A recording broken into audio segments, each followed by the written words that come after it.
అసలు మీరు సర్పంచ్ పదవికి ఎందుకు పోటీ చేస్తారు అసలు? ఇంకొక విషయం అన్న, మీరు ఒకవేళ సర్పంచ్గా గెలుస్తే ఎలాంటి పనులు ఎక్కువ చేస్తారు? అవును, ఈ బస్సుది ఏదో ప్రాబ్లం ఉందని నాకు కూడా ఇన్ఫర్మేషన్ ఉంది. అయితే బస్సు ఎవరికన్నా ఆపద వస్తే ఎమర్జెన్సీ ఉందంటే కారు ఇస్తారంట. ఎందుకన్నా అట్లా? నాకు ప్రజల మీద ఉన్న ప్రేమ. అంటే మీరు అందుబాటులో ఉంటే ఆ టైంకి వాళ్ళకి అవసరం అంటే ఇస్తారు, ఇచ్చేస్తాను. మీరు లేనప్పుడు ఏం చేయలేదు. అంటే మీకు ప్రధాన సమస్య ఏదైతుందో దాన్ని క్లోజ్ చేస్తాను. ఇప్పుడు ఈ స్థానంలో నేను సర్పంచ్ అభ్యర్థి నిలబడడానికి మెయిన్ కారణమే అసలు కులాలు అనేది నాకు వర్తించదు. ఒక 2 కిలోమీటర్లు పోవాలి పొలాల కాడికి. వర్షాకాలం వస్తే చాలా ఇబ్బంది ఉన్న పరిస్థితి. అందరికీ నమస్తే, నేను మీ సురేష్ మోత్కూర్. ఈరోజు వికారాబాద్ జిల్లా పూడూరు మండలం కడమూరు గ్రామంలో సర్పంచ్ అభ్యర్థి అయినటువంటి మంచన్పల్లి సురేష్ గారు మనతో ఉన్నారు. తను సర్పంచ్ పోటీలో ఉన్నారు. తను భవిష్యత్తు ప్రణాళిక అయింది, ప్రస్తుతం ప్రచారం ఏ విధంగా జరుగుతుంది, ఈ ఊరిలో మొత్తం ఎన్ని ఓట్లు ఉన్నాయి, ఎన్ని వార్డులు ఉన్నాయి, తన యొక్క ప్రణాళిక ఏ విధంగా ఉంది, తను సర్పంచ్గా గెలవడానికి ఎలాంటి ప్రయత్నాలు చేస్తున్నాడు అనే అంశాలను తన మాటల ద్వారా తెలుసుకుందాం. అన్న నమస్తే. నమస్కారం. అంతా మంచిగా? అంత బాగా. ప్రస్తుతం మీరు సర్పంచ్ పదవి కోసం పోరాటం చేస్తున్నారు, అవును. అభ్యర్థిగా బరిలో ఉన్నారు. అవును. అసలు మీరు సర్పంచ్ పదవికి ఎందుకు పోటీ చేస్తారు అసలు? ప్రజలకు సేవ చేయడానికి. ఓకే, అంటే ఇంతకుముందు ఏమన్నా సేవలు చేశారా? వార్డు మెంబర్గా చేసిన, సొసైటీ డైరెక్టర్గా చేసిన మండల్లో. అంటే సొసైటీ డైరెక్టర్ అంటే ఇప్పుడా ఇంతకుముందా? ఇప్పుడు ప్రజెంట్ నడుస్తుంది. ఓకే, నీకు ఇక్కడ ఉన్నటువంటి వ్యక్తుల సహకారం ఏ విధంగా ఉంది? బాగుంది, చాలా బాగుంది. ఓకే, మీరు సాధారణంగా చుట్టుపక్కల తిరుగుతుంటారు. అవును. కామన్గా. అవును. అది తిరిగినప్పుడు కొన్ని సమస్యలు వస్తాయి ఊర్లలో. అవును.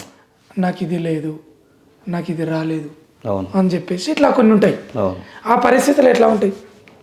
ఉన్నాయి కొన్ని పరిస్థితులు, విలేజ్లో ప్రాబ్లమ్స్ ఉన్నాయి. ఓకే, ఆ ప్రాబ్లం ఫేస్ చేయడానికే ఇప్పుడు బరిలో ఉన్నాం. ఓకే, ఇంకొక విషయం అన్న, మీరు ఒకవేళ సర్పంచ్గా గెలుస్తే ఎలాంటి పనులు ఎక్కువ చేస్తారు? విలేజ్లో ఏ ప్రాబ్లమ్స్ ఉన్నా మేజర్ సమస్యలు. అంటే ఎగ్జాంపుల్ ఉంటాయిగా. ఎగ్జాంపుల్ అంటే మోరీలు, రోడ్లు, సీసీ రోడ్లు. ఓకే, ఒకటి బస్ సప్లై లేదు, బస్సు సౌకర్యం లేదు. అవును, ఈ బస్సుది ఏదో ప్రాబ్లం ఉందని నాకు కూడా ఇన్ఫర్మేషన్ ఉంది. అయితే బస్సు స్కూల్ ఉన్న రోజు బస్సు వస్తుంది. ఓకే, సండే ఉంటుందా?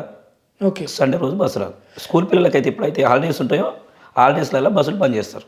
అబ్బా, ఇబ్బందే కదా. చాలా ఇబ్బంది. అంటే వాళ్ళు కేవలం విద్యార్థుల కోసమే వేసినారు. ఇప్పుడు ఒకవేళ వేరే వాళ్ళు ప్రయాణికులు మనలాంటి వాళ్ళంటే కష్టము, ఆటోలలో వెళ్తున్నారు. ఓకే, అయితే ఇంకొక విషయం అన్న, మీ గురించి నేను తెలుసుకున్న అంశం ఏంటంటే, నాకున్న సమాచారం, ఓకే, ఎవరికన్నా ఆపద వస్తే ఎమర్జెన్సీ ఉందంటే కారు ఇస్తారంట. ఎందుకన్నా అట్లా? నాకు ప్రజల మీద ఉన్న ప్రేమ. ఓకే, వాళ్ళకి ఏమైనా ఆపద వస్తే ఎవరు వచ్చినా సరే, ఓకే అన్న నాకు ఇట్లా ఆపద వచ్చింది, జర కారు కావాలంటే ఇమీడియట్లీ ఇచ్చేస్తాను. అంటే కార్ అంటే ఏది ఉందన్న మీద? నా శాంట్రో ఉన్నది. శాంట్రో ఉంది. అంటే అది ఒక అంబులెన్స్ లాగా అనుకోవచ్చు. అంబులెన్స్ అందరికి ఉపయోగపడుతుంది. ఇస్తా, పని ఉన్నప్పుడు ఖచ్చితంగా, పని లేనప్పుడు ఏమైనా ఎమర్జెన్సీ టైంలో లేకపోతే ఇవ్వలేని పరిస్థితి ఉంటుంది, కానీ ఉంటే ఖచ్చితంగా ఇచ్చేస్తాను. అది ఏ రాత్రి అయినా పర్వాలేదు. అంటే మీరు అందుబాటులో ఉంటే ఆ టైంకి వాళ్ళకి అవసరం అంటే ఇచ్చేస్తాను. మీరు లేనప్పుడు ఏం చేయలేదు. సరే, అక్కడ ఒకటి వదిలిపెడితే మీ ఊరికి ప్రధాన సమస్య, అవును, ప్రధాన సమస్య ఏంటంటే బ్రిడ్జ్ ఉంది అన్న. బ్రిడ్జ్ ఉంది, దానిపైన మీ అభిప్రాయం ఏందన్న? ఖచ్చితంగా. మొన్న రీసెంట్గా సార్ కూడా వచ్చిండు, ఎమ్మెల్యే గారు వచ్చారు. మా ప్రజెంట్ ఇంతకుముందు ఉన్న ఆనందమన్న, మాజీ సర్పంచ్ ఆనందమన్న. ఓకే, దానికి మేజర్ సమస్య, దానికి చాలాసార్లు కూడా తీసుకుపోయాడు సార్ దగ్గరికి. ఎవరు? ఆనందమన్న. ఓకే, ఇమీడియట్లీ ఇప్పుడు ఈ సర్పంచ్ అయితే ఖచ్చితంగా మాకు బ్రిడ్జి కావాలని చెప్పి ఆనందమన్న ఫోర్స్ చేసి, మేము వాగు దగ్గర రీసెంట్గా మొన్ననే వాగు దగ్గరకు వచ్చి ఆయన బ్రిడ్జి కాడ ఆపి, ఇది మేజర్ సమస్య ఉంది సార్, ఖచ్చితంగా నేను సర్పంచ్ని గెలిపించుకొని ఇది సాల్వ్ చేయాలని చెప్పాడు. ఆ సార్ కూడా మాకు వాగ్దానం ఇచ్చిండు. ఓకే, సర్పంచ్ గెలిచినప్పుడే ఇమీడియట్లీ నా ప్రభుత్వం అయ్యే లోపల బ్రిడ్జి శాంక్షన్ చేపిస్తానని మాట ఇచ్చిండు మాకు. అంటే మీకు ప్రధాన సమస్య ఏదైతే ఉందో దాన్ని క్లోజ్ చేస్తారు. క్లోజ్ చేస్తాను. ఎందుకంటే అది ముఖ్యమైన అంశం. ముఖ్యమైన అంశం. అంటే మీరు గెలిచినప్పుడే బ్రిడ్జి మొదలు పెడతారు. మొదలు పెడతానని చెప్పి సారుని రిక్వెస్ట్ చేయడం. చేయడం. అవును, మీరు ఒక మాట అన్నారు, ఆనందం అన్న సపోర్ట్ ఉందని. అవును. అది ఎలక్షన్లో ఈ ప్రచారంలో అవును. ఎంత సపోర్ట్ ఉండొచ్చు అంటారు మీరు? చాలా ఉంది సపోర్ట్. తిరుగుతున్నారా ఇల్లు? చాలా తిరుగుతున్నాం. ఇప్పుడు ప్రచారం ఏ విధంగా జరుగుతుందన్న మీద? ఉదయం 7 నుంచి 12 గంటల వరకు చేస్తాం ఓకే ప్రచారం. సాయంత్రం మళ్ళా డోర్ టు డోర్ ప్రచారం చేస్తాం. ఓకే. ఏం గుర్తొచ్చిందన్న మీకు? మాకు కత్తెర గుర్తొచ్చింది. ఓకే. అంటే మీరేనా అభ్యర్థి? మీ ఇంట్లో ఇంకెవరన్నా? నేనే అభ్యర్థి. మీరే అభ్యర్థి? నేనే అభ్యర్థి. సో ఇక్కడ జరిగితే మీరు డోర్ టు డోర్ తిరుగుతూ ఉన్నారు. అవును. ఏ విలేజ్లో అయినా, ఏ గ్రామంలో అయినా ఎవరు ఉంటారు? యువత అనేది ఉంటుంది. అవును. యువకులు నీకు ఎట్లా స్పందిస్తారు? చాలా బాగా సపోర్ట్ చేస్తారు యువకులు. ఇప్పుడు ఈ స్థానంలో నేను సర్పంచ్ అభ్యర్థి నిలబడడానికి మెయిన్ కారణమే యువకులు. నాకు ఓకే. ఎంతమంది ఉండొచ్చు అన్న యువకులు మొత్తం మీ ఊర్లో? మా ఊళ్ళో యువకులు చాలా మంది ఉండరు అండి. మామూలుగా అంటే ఒక 300 మంది ఉండొచ్చు. ఓకే. అందులో సగం మంది నాకు మెజారిటీ ఉంటుంది. సగం మంది. అంటే మీ మంచితనం అనుకోవచ్చు. మంచితనం అంటే కలుపుగోలుతనం. అయితే ఏ ఊర్లో అయినా ఇంకోటైనా హిందూ ముస్లింలు అనేది ఒక భావన ఉంటుంది. అంటే ప్రజలు ఉంటారు. ఇక్కడ మీరు కుల మతాలతోటి ఏ విధంగా ఉంటారు? కుల మతాలతో ఐక్యతగా ఉంటున్నాయి. ఓకే. అసలు కులాలు అనేది నాకు వర్తించదు. ఓకే. అందరితో సత్సంబంధాలు కలిసి ఉంటున్నాయి. ఓకే. ఈ మహిళలతో ఎట్లా ఉంటారు అన్న? చాలా బాగుంటారు. ఓకే. మొత్తం ఓట్లు ఎన్నన్నా మీ దగ్గర? మా 1400 చిల్లర ఉంటాయి. 1400. ఎన్ని వార్డులు ఉన్నాయన్నా? 8 వార్డులు. 8 వార్డులు. అంటే వార్డు మెంబర్స్ అందరు నిలబడ్డారా? అందరు నిలబడ్డారు. 8 గెలిచే అవకాశాలు ఎన్ని ఉండొచ్చు? అన్నీ గెలుస్తాం. ఆల్మోస్ట్ అన్ని గెలుస్తాం. మీరు గెలిచినాక ఇప్పుడున్న పరిస్థితుల్లో నీ కారుని అంబులెన్స్గా పెట్టుకుంటున్నారు. అవును అనుకోండి. అవును. ఒకవేళ గెలిస్తే అంబులెన్స్ ఏమైనా ఏర్పాటు చేస్తారా? చేసే ఆలోచన ఉన్నదా? ఉన్నది. అంటే ఇక్కడ ఎందుకంటే ప్రధానమైన సమస్య బ్రిడ్జ్ రోడ్ అనుకుంది. అవును. ఎందుకంటే చాలా ఇబ్బందులే ఉంటాయి. అవును. ఇటు పోతే పరికి దూరమే, అవును. ఇటు పోతే వేరే ఊర్లో కూడా దూరమే. అవును. కాబట్టి ఒక వెహికల్ అవసరం, అంబులెన్స్. సో ఇంకేమన్నా కొత్త ఆలోచనలు ఏమైనా ఉన్నాయన్న మీ ఊరికి సంబంధించినవి? ఒకటి నాకున్న మేనిఫెస్టోలో ఏమొచ్చిందంటే ఫస్ట్ రోడ్లు అంటున్నారు. అవును. ఎక్కడెక్కడ రోడ్లు ఉండొచ్చు? అన్ని ఇప్పుడు మా ఎస్సీ వాడ ఆల్మోస్ట్ కంప్లీట్ అయింది. ఎస్సీ అభ్యర్థిని. ముస్లిం దిక్కున్నాయి, బీసీల దిక్కున్నాయి రోడ్ సమస్యలు. అంటే ఆ రోడ్లు కొత్త వేపియాలి, కొత్త వేపియాలి. కొందరు ఏం చేస్తారనంటే పొలాలకు, అంటే పొలాలకు కూడా చాలా ఇబ్బంది ఉన్నది. ఓకే. ఒక్కొక్క 2 కిలోమీటర్లు పోవాలి పొలాల కాడికి. వర్షాకాలం వస్తే చాలా ఇబ్బంది ఉన్న పరిస్థితి. అసలు బండ్ల మీద ఒకడ సంచులు తీసుకపోకడ చాలా ఇబ్బంది పరిస్థితి. అది కూడా మేజర్ సమస్య ఉంది. అది కూడా అంటే పంట పొలాలకు వెళ్ళే దానికి కూడా ఇబ్బంది ఉన్నది. ఇక్కడ నుంచి మన కడమూరు నుంచి చిలకమారి పూరుగుర్తి కోనికతో ఉంది. ఓకే. ఆనందమన్న ప్రేర్లని వేయించింది అది. ఓకే. మట్టి రోడ్ అది అప్పటి నుంచి నడుస్తుంది. అప్పుడప్పుడు ఇట్లనే మట్టి ఓపించిండ్రు. అది డాంబర్ రోడ్ వేయాలని చెప్పి రీసెంట్గా అన్న కూడా చెప్పిండు అన్నమన్న. ఓకే. అయితే ఇంకొక విషయం అన్న, మీరు వాటర్ సమస్య కూడా ఉంటుంది ప్రతి ఊర్లో, దానిపైన మీ అభిప్రాయం? వాటర్ సమస్య ఉంది మా విలేజ్లో. ఓకే. ఆ వాటర్ సమస్య ఇమీడియట్లీ నేను గెలిచిన వెంబడి దాన్ని సాల్వ్ చేయాలంటే అనుకుంటున్నాను. అంటే ఇట్లా బోర్ల ద్వారానా లేకుంటే ఒక ప్లానింగ్ ఉంటుంది కదా? బోర్ల ద్వారా కానీ కొంచెం కొత్త బోర్ ఇస్తాం అనుకుంటున్నాను. కొత్త బోర్ కొత్తది ఉన్నది, ఒకటి పాతది కూడా ఉంది. అది పెండింగ్ ఉంది. అది ఓకే. వర్క్ నీళ్ళు ఉన్నాయి అందులో.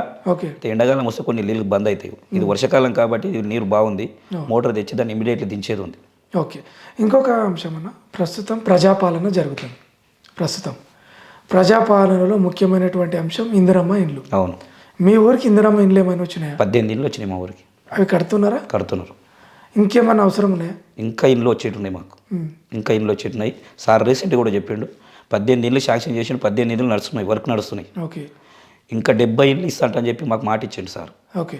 ఖచ్చితంగా మేము గెలిచిన వెంబడే సారథానికి వెళ్ళి 70 ఇండ్లు తీసుకునే అవకాశం ఉంది మాకు. నేనేమంటున్నా, మీరు గెలిస్తే 70 ఇండ్లు తెస్తా అంటున్నారు. అవును. ఎమ్మెల్యే గారి దగ్గర. అవును.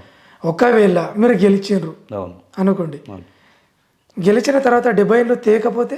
తెస్తామండి, ఖచ్చితంగా తెస్తాం. ఎందుకంటే ప్రజలు మిమ్మల్ని నమ్మి ఓట్లేస్తారు. విడతల వారిగా తెస్తాం. ఓకే. విడతల వారిగా తెస్తాం.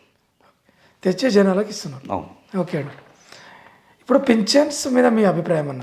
పింఛన్లు ఆల్మోస్ట్ అందరికి వస్తున్నాయి, కొందరికి రాలేవు. అవి కూడా చిన్న సమస్యలు ఉన్నాయి. కొందరికి రాని సమస్యలు ఉంటే దాన్ని ఇమీడియట్లీ సాల్వ్ చేసే ప్రయత్నం చేస్తాం. ఓకే. అయితే మీరు ఇందాక ఒక క్వశ్చన్ ఇచ్చారు, నాకే క్వశ్చన్ అనిపించింది. అది ఎందుకంటే బస్సు సమస్య అన్నారు. అవును.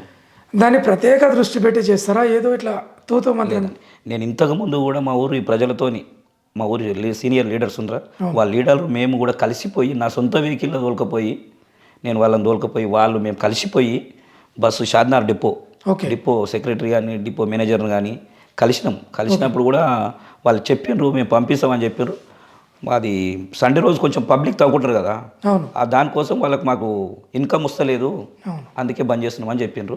అది ఎమ్మెల్యే సాబ్ సార్కి తీసుకుపోయినాము, చాలాసార్లు వేరే సార్లు కూడా మాట్లాడినాం మేము. ఓకే. ఇప్పుడు మీరు జనరల్గా 7 వరకు బాగుంది మొత్తం విషయాలు. భవిష్యత్తులో మీకు అవకాశం వచ్చింది, గెలిచిర్రు. ప్రజలను అంటే ఇప్పుడు పరిస్థితులు ఏంటంటే మీడియా ముందు చెప్పడం వేరు, అవును, ప్రత్యక్షంగా పాల్గొని పనులు చేయడం వేరు. మీరు నిజాయితీగా ఇంతవరకు వీళ్ళకి న్యాయం చేయగలుగుతారు? నాకు చాలా అవగాహన ఉంది అండి, ఓకే నాకు పూర్తి సంపాదన ఆ నమ్మకం కూడా ఉంది. ఓకే ప్రజలకు ఏదో ఒకటి చేయాలని నాకు ఆశతోని ఈ బరిలోకి వచ్చింది. అంతే. కానీ ఎవరి ప్రోద్బలం అట్లా ఎవరి లేదు. ప్రోద్బలం లేదు, సేవ చేయాలని సేవ చేయాలి దృక్పథంతోనే. అంతే. ఓకే రైట్, థ్యాంక్ యూ అన్న.